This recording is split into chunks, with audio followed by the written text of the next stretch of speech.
가상자산을 증여하는 경우 증여세가 과세되는지 알아보는 세금 상식인데, 비트코인 등 가상자산은 증여하면 증여세를 내야 한다. 이것이 결론입니다. 코인 과세가 2년이나 유예됐는데 세금 없는 거 아닌가 라고 생각할 수 있어요. 과세가 유예된 것은 가상자산을 양도나 대여할 때 발생하는 이익에 대한 소득이지, 가상자산의 상속과 증여에 대한 과세 소득을 얘기하는 것이 아닙니다.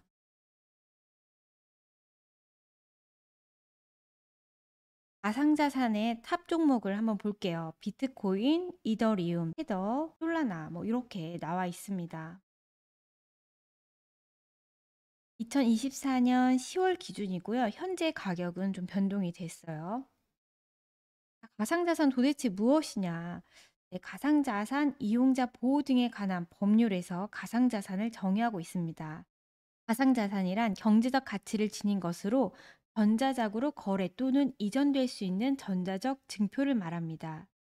2024년 7월 18일에 가상자산 이용자 보호 등에 관한 법률이 제정이 됐어요.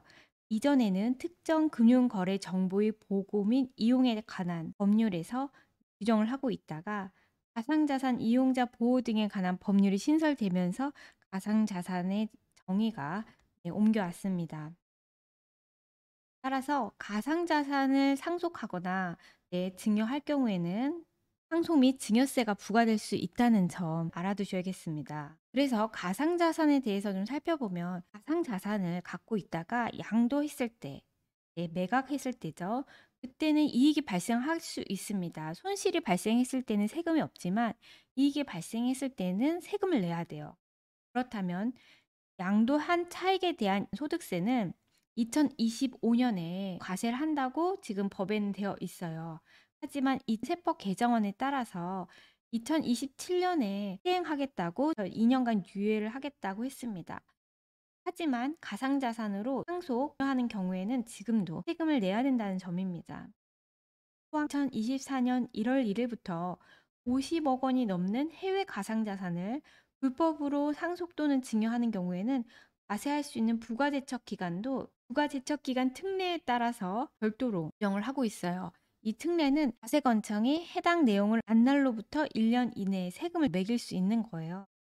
부가제척 기간이 무신고의 경우에는 15년인데 15년이 지나도 세금을 매길 수 있다. 부가제척 기간 특례에 해당하겠습니다. 해외 거래소나 개인 간 거래를 통해서 가상자산을 상속 증여하는 경우에는 부가제척 기간 특례에 해당할 수가 있습니다. 따라서 상속 증여의 경우 해외 거래소나 개인 간 거래를 통해 가상자산을 상속 증여하는 경우에는 부가제척 기간 특례 대상에 해당하므로, 상속 또는 증여받는 경우 무신고 15년이죠. 15년. 15년 부가제척 기간이 지나도 과세 당국이 불법 상속 증여를 인지한 시점부터 1년 이내에 세금을 거둘 수 있습니다. 부가제척 기간이라는 것은 국가가 세금의 결정, 정정 또는 부가 취소, 환급 등을 할 수 있는 기간이에요. 국가는 이 기간이 지나면 세금을 부과할 수 없게 됩니다. 따라서 무신고한 상속, 증여는 15년간 과세가 가능하죠. 이것이 일반적인 부가제척 기간에 해당됩니다. 상속 증여가 아닌 경우에는 법인세, 소득세, 부가가치세 등 부가제척 기간은 신고 기한의 다음 날로부터 5년이에요. 하지만 상속 증여의 제척 기간은 10년으로 좀 더 깁니다.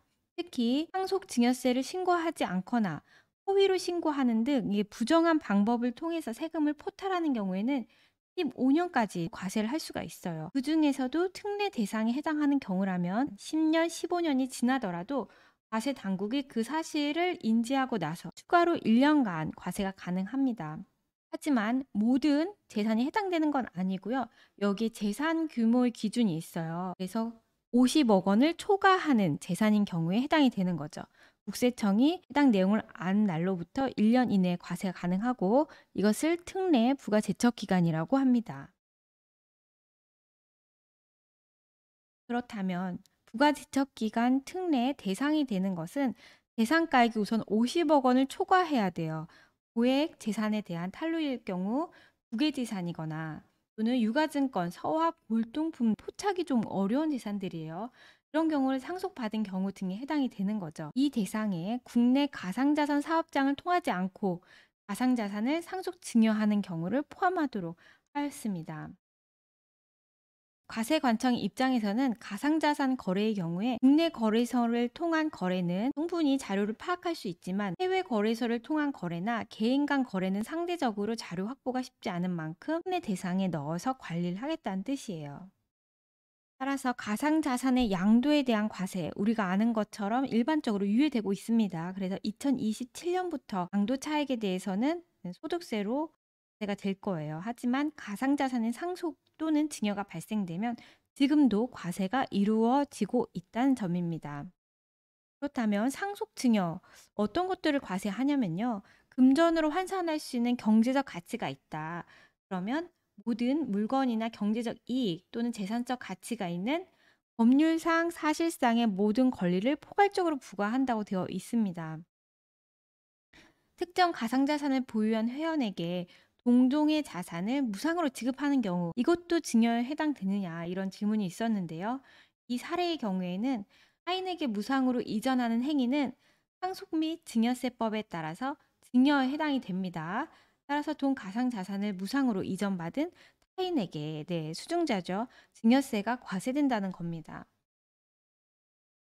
세기분법에서 정하고 있는 가상자산을 통한 상속 증여, 부가제척기간 특례가 신설된 점을 좀 살펴볼게요. 상속 증여의 경우 부가제척 기간은 원칙으로 과소신고한 경우 10년입니다. 하지만 무신고 또 포탈 등의 경우에는 15년으로 좀 더 길어요. 이렇게 원칙에 해당되는데 부가제척 기간 특례 대상을 추가하였습니다. 아래의 경우에는 원칙 10년이죠. 이 해당 기간이 경과해도 안날로부터 1년간 재산가액이 50억 원을 초과하는 재산에 대해서는 특례를 적용하겠다는 거예요. 무게재산이죠. 그리고 등기 등록, 명의개서가 필요하지 않은 유가증권, 서와 골동품 등을 상속 증여하는 경우 포착이 어렵기 때문에 부가제척 기간에 열거한 겁니다. 또 비거주자인 피상속인이 국내 재산을 상속인이 취득하는 경우 비거주자이기 때문에 이 경우에도 포착이 좀 어려울 때에는 재산가액이 50억 초과한 경우에는 부가제척 기간 특례를 적용하는 거예요. 해당 내용에는 국내 가상 사업자를 통하지 않고 가상 자산을 상속 증여하는 경우를 2023년 1월 1일 이후 상속 증여하는 분부터 적용하도록 특례 부가제척 기간을 적용하고 있습니다. 해외 거래소 또는 개인 간의 거래 등의 방법에 해당할 경우죠.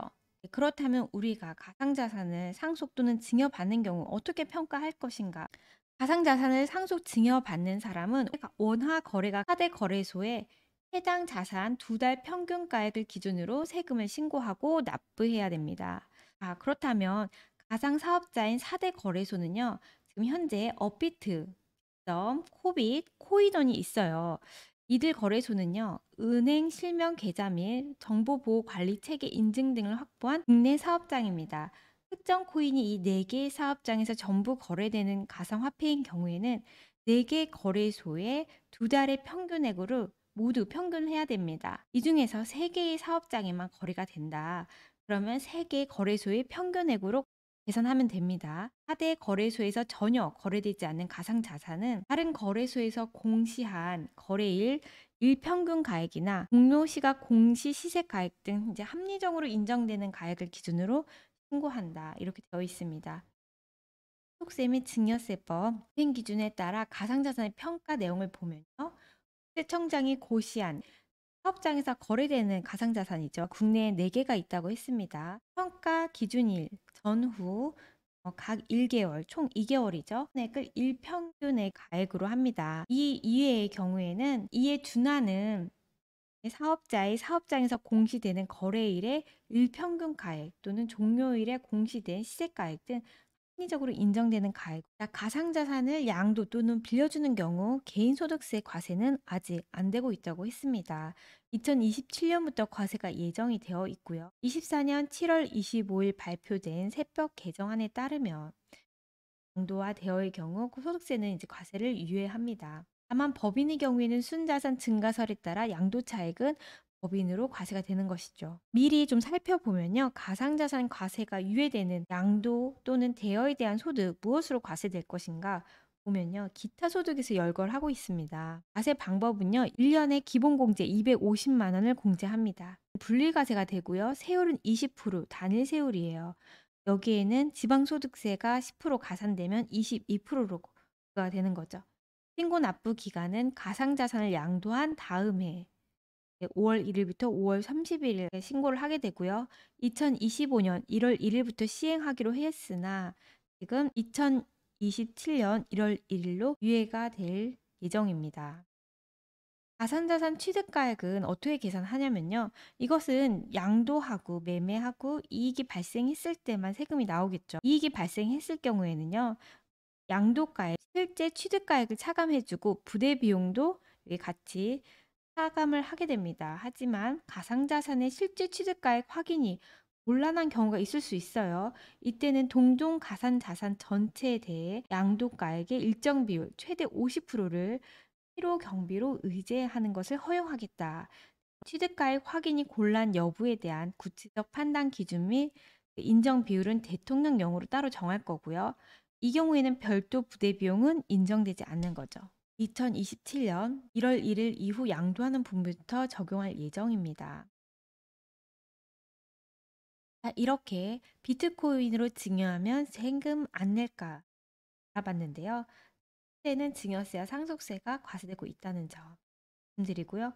알수록 돈이 되는 세금 상식, 세상이 여러분과 항상 함께합니다.